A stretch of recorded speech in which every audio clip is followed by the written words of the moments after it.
Buenos días con todas. El día de hoy vamos a iniciar la clase teniendo en cuenta aquí, como dice, no olvidar. Para iniciar la clase debe seguir el siguiente protocolo de salubridad. El espacio de trabajo limpio, el aseo personal, tener al costado un vaso con agua siempre para ir limpiando nuestro organismo, el uso responsable del chat, prestar atención durante la sesión de aprendizaje y realizar preguntas si hubiese alguna dificultad en la comprensión del tema o la actividad que vamos a realizar. Este es el momento durante la sesión que ustedes deben hacer preguntas para que puedan realizar bien su tarea. Integrar con amabilidad a sus compañeras y hacer entrega de la tarea en el día por medio del CLAR. Aquí tenemos el lavado de manos, la protección que debemos tener toda la familia y nuestra presentación, ¿no? Muy bien. Tenemos, como siempre, vamos a recordar la competencia. Estamos trabajando, indaga mediante métodos científicos para construir conocimientos. La capacidad es problematiza situaciones, plantea preguntas sobre hechos y fenómenos naturales, interpreta situaciones y formula hipótesis. ¿Qué es lo que vamos a evaluar el día de hoy? Que ustedes formulen preguntas, identifiquen lógicamente las variables, causa-efecto, seleccionen aquella interrogante que puede ser indagada científicamente y plantear sus hipótesis, ¿no? Muy bien. Vamos a recordar un poco lo que ya habíamos visto anteriormente en relación a la célula. Hemos visto que todos los seres vivos están formados por células, ¿no? Dos tipos de células, las células procariotas y las eucariotas. E hicimos una comparación. Dijimos que la célula tenía lo que es el núcleo y el citoplasma. En este caso vemos aquí una semejanza con el huevo, donde la yema viene a ser el núcleo y la clara viene a ser el citoplasma. Si nosotros identificamos así una célula con un núcleo bien definido, es porque tiene una membrana muy finita que va a encerrar todo el ADN que se encuentra aquí en el núcleo. Esto lo vamos a ver en las células eucariotas. En tanto que en las células procariotas, nosotros vamos a tener aquí el ADN, ¿no? El núcleo se va a encontrar disperso en el citoplasma. Aquí lo que se hizo es batir la yema y entonces nosotros no podemos decir que no hay yema, ¿no? Que no hay ADN. Aquí se encuentra el ADN y está disperso en el citoplasma. Entonces aquí dice, existe una membrana muy fina que protege la información genética, el ADN, que describe la estructura de todo ser vivo. Ojos, color de ojos, tamaño de ojos, forma de ojos. La piel, ¿no? Cómo es la piel, que está cubierta por plumas, por vellos, por pelos. Es decir, describe el ADN a todo ser vivo, desde la parte externa como la parte interna, ¿no? Los órganos que van a constituir a este ser vivo. En el caso de las células vegetales, el color de las hojas, de las flores, el tipo de semilla, etc. Entonces, nosotros, a partir de la célula, hay organismos que su cuerpo solo está constituido por una célula, a los cuales llamamos microorganismos. Estos microorganismos van a encontrarse en diferentes partes, ahora lo vamos a ver. No olvidemos que tanto microorganismos como vegetales y animales estamos formados por células. Muy bien, aquí vamos a hablar sobre la complejidad. Si ustedes observan las imágenes, vamos a ver que aquí encontramos organismos ¿no? Seres vivos que están constituidos por una célula, ¿no? En tanto que aquí ya vemos algo más complejo, como el caso del coral, los corales, la medusa, una mariposa, una flor. Aquí tenemos los organismos multicelulares, o sea que su cuerpo está constituido por varias células.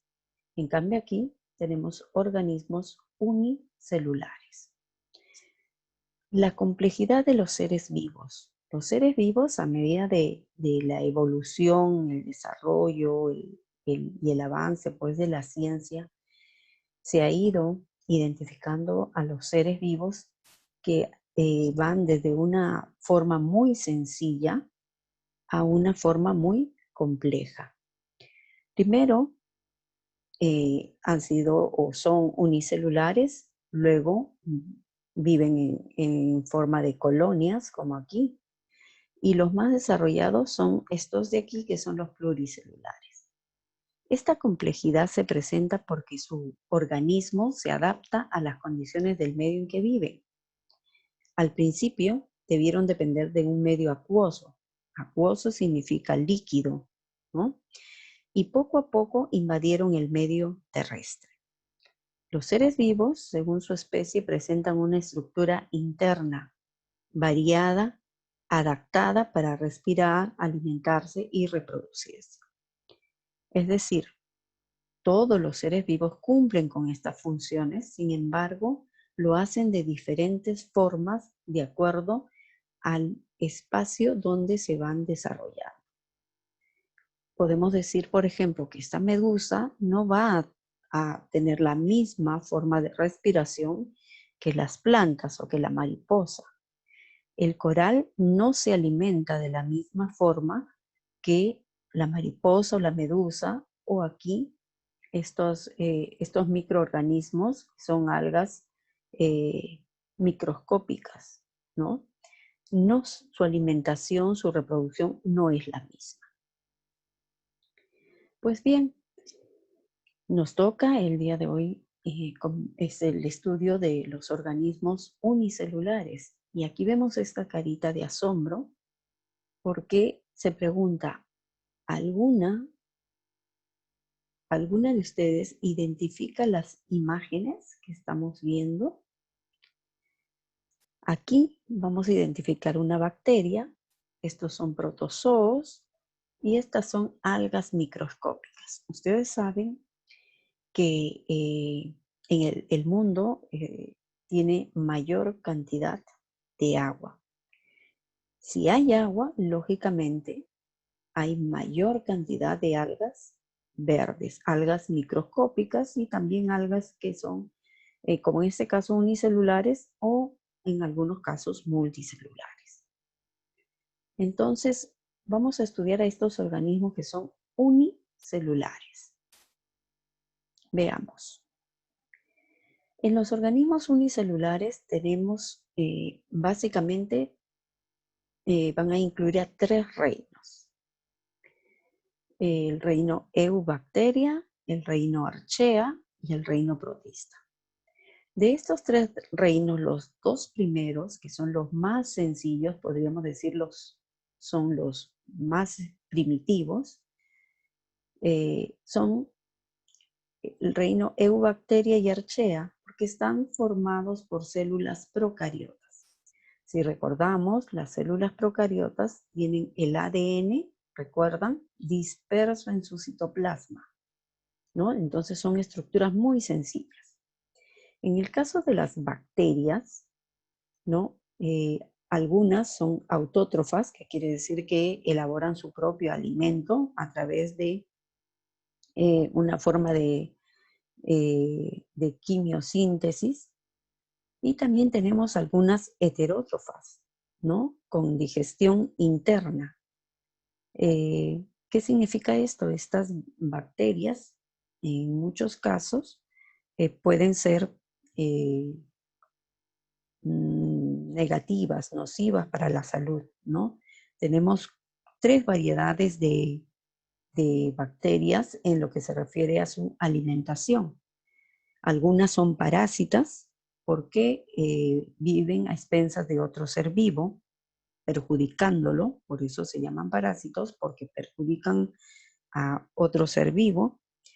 También hay bacterias saprófitas, son aquellas que van a alimentarse de seres vivos en descomposición, de sustancias orgánicas en descomposición. Y tenemos las bacterias simbióticas, que son aquellas que van a vivir asociadas a otro ser vivo, pero que van a beneficiarse mutuamente, ¿no? Podríamos decir en el caso de la primera, de las bacterias que son parásitas, que se alimentan de otros seres vivos, ¿no? Tenemos aquellas bacterias que van a causar enfermedades, ¿no? En el caso de la bacteria E. coli, que puede originar en algunos casos cáncer. En el caso de las saprófitas, son aquellas que descomponen los alimentos. Nosotros vemos que de pronto los alimentos o alguna especie, ya sea planta o animal, que comienza a descomponerse luego de su muerte, esta descomposición se va a dar por la presencia de bacterias, ¿no? Contribuye entonces a descomponer. Luego tenemos las simbióticas, tenemos bacterias en el colon, en el intestino grueso, que van a ayudar a nuestra digestión, ¿no? Colaboran en la degradación de alimentos. Entonces, tenemos aquí, ellas viven en diferentes tipos de ambiente, o sea, no hay algo específico, viven en el agua, en el aire, en el suelo, en animales, en vegetales, ¿no? En diferentes espacios. Inclusive, muchas bacterias, la gran mayoría de bacterias son beneficiosas porque con ellas se realizan hoy en día, por ejemplo, lo que en minería se refiere, ya no utilizan, digamos, sustancias químicas para separar los metales entre sí, ¿no? Nosotros encontramos en una roca, por ejemplo, metales todos unidos, la plata, el oro, ¿no? Y de pronto para separar uno de esos metales se utilizan ahora bacterias que comienzan a, de alguna manera, a alimentarse o a transformar eh, estos elementos químicos y de esta manera evitan pues, el uso de sustancias que contaminen, ¿no? Los ambientes. Ahora también en agricultura se utiliza eh, se puede decir, la fumigación, ¿no? En lugar de fumigar con sustancias químicas que son dañinas para las plantas o perjudiciales para los productos o los frutos, pues ahora utilizan también bacterias para eliminar ciertas plagas. Entonces, un buen porcentaje de bacterias son beneficiosas más que perjudiciales. Luego tenemos aquí el reino Archaea. Como ustedes pueden ver, el reino Archaea va a tener también características como, por ejemplo, lógicamente son unicelulares, procariotas, son autótrofos, quiere decir que elaboran su propio alimento, son heterótrofos, lo que significa que también hay algunas especies que se alimentan de otros seres vivos y su digestión es externa, a diferente aquí a las bacterias que tienen digestión interna. Viven en ambientes extremos, aunque últimamente, ¿qué significa ambientes extremos? Pueden ser ambientes extremadamente calurosos, muy, muy calurosos, como ambientes extremadamente fríos, a muy baja temperatura, ¿no? Sin embargo, se han encontrado últimamente algunas especies o algunos representantes de este reino en zonas no tan extremas, ¿no? Se ubican o habitan lagos salados, también de pronto ambientes hostiles como aguas termales de altas temperaturas, ahí también las vamos a encontrar. Son, como dije, unicelulares, procariotas, viven aproximadamente a 100 grados de temperatura o a muy baja temperatura. Al parecer podría ser uno de los antepasados de las células eucariotas porque, bueno, eh, eh, como se encuentran en medios acuáticos, ¿no? Se dice que poco a poco, con las idas y venidas, el movimiento de ríos o mares han ido eh, ingresando, invadiendo las zonas terrestres, ¿no? Luego tenemos aquí, obtienen energía de la fotosíntesis porque lógicamente, como ustedes pueden ver el color verde, eso sí significa que tienen clorofila. Desde el momento que tienen clorofila pueden realizar con la ayuda de la luz la fotosíntesis. Muy bien, ahora sí, estas son dos representantes de organismos con células procariotas. Acuérdense, el ADN disperso en el citoplasma. Ahora tenemos aquí los organismos eucariotas. Eucariotas son aquellos que se observa el núcleo. Como ustedes pueden ver aquí en estas imágenes, vemos el núcleo en cada uno de estos organismos unicelulares. Este es el reino protista, que va a incluir a dos tipos de especies, de variedades, los protozoos y las algas microscópicas, ¿no? En el caso de los protozoos, por lo general son especies perjudiciales. Tenemos en el caso de los rizópodos, que miren, los rizópodos, su nombre es así porque cada uno de estas extensiones denominadas eh, eh, podos, si es que no me equivoco, pseudópodos, perdón, van a permitir su movimiento, ¿no? Aquí, por ejemplo, en los flagelados presenta una prolongación de manera de un flagelo que le permite movilizarse. En este caso, los ciliados, como ustedes pueden ver, el paramecium está rodeado de varios pelitos en todo el borde de la membrana celular. Y esos pelitos, con el movimiento de los mismos, pues avanzan con mucha rapidez dentro de su medio acuático. Todos ellos son acuáticos. En el caso de los esporozoos, también tienen forma de esporas, ¿no? Medios cilíndricos, no, perdón, cilíndricos no, diríamos ovalados, ¿no? Entonces, nosotros tenemos aquí a los protozoos y aquí a las algas. Por eso dice, son autótrofos fotosintéticos. ¿Quiénes hacen fotosíntesis? Los de aquí, los que vienen a ser las algas microscópicas. O heterótrofos son los protozoos porque se alimentan de otros seres con digestión externa. Viven en ambientes acuáticos dulces o salados.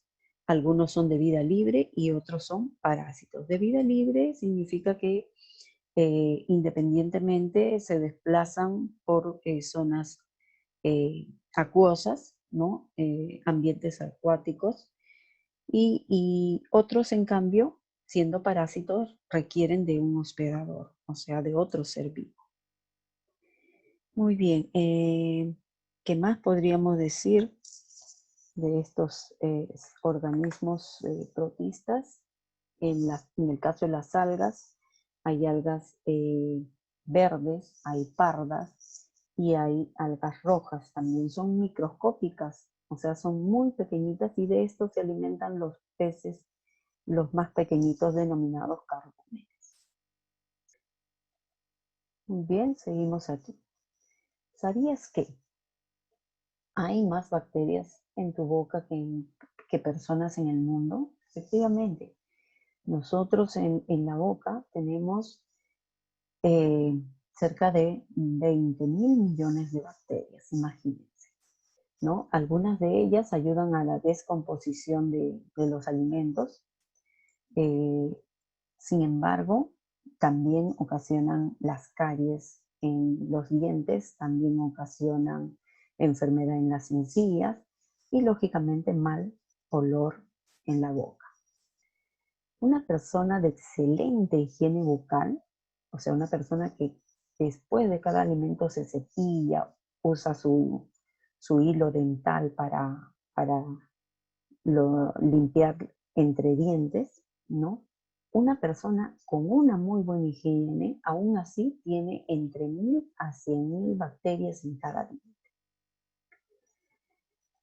También sabías que los microorganismos que hemos visto, los protozoos, se originan en, en una agua de flores que por lo menos tenga 3, 4 días.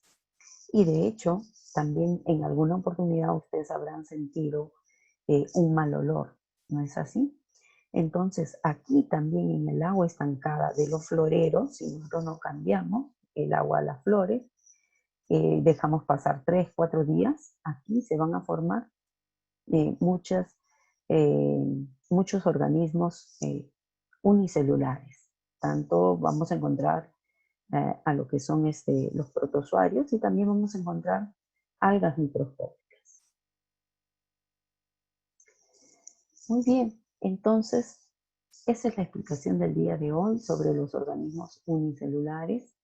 Van a tener una ficha de actividades en las cuales, ya saben, ustedes tienen que formular interrogantes, ¿no? O sea, problematizar, plantear sus hipótesis, ¿no? Y lógicamente que ambas tienen que partir o iniciar al identificar ustedes la causa y efecto de de una determinada situación. Tenemos la parte de la metacognición, donde tienen que responder qué aprendieron hoy. ¿Los microorganismos viven cerca de ti? ¿Qué debes hacer para evitar algunas enfermedades? Y esta imagen que he colocado es la imagen del trabajo en equipo, del trabajo eh, también individual, pero en la cual yo tengo que unir tanto lo que es el video, lo que es el, el PowerPoint que les he presentado, igualmente la ficha. ¿Para qué? Para lograr un aprendizaje. Estos recursos que hemos utilizado es para que ustedes logren un aprendizaje. Muy bien, eso es todo. Entonces les dejo la ficha. Hasta pronto.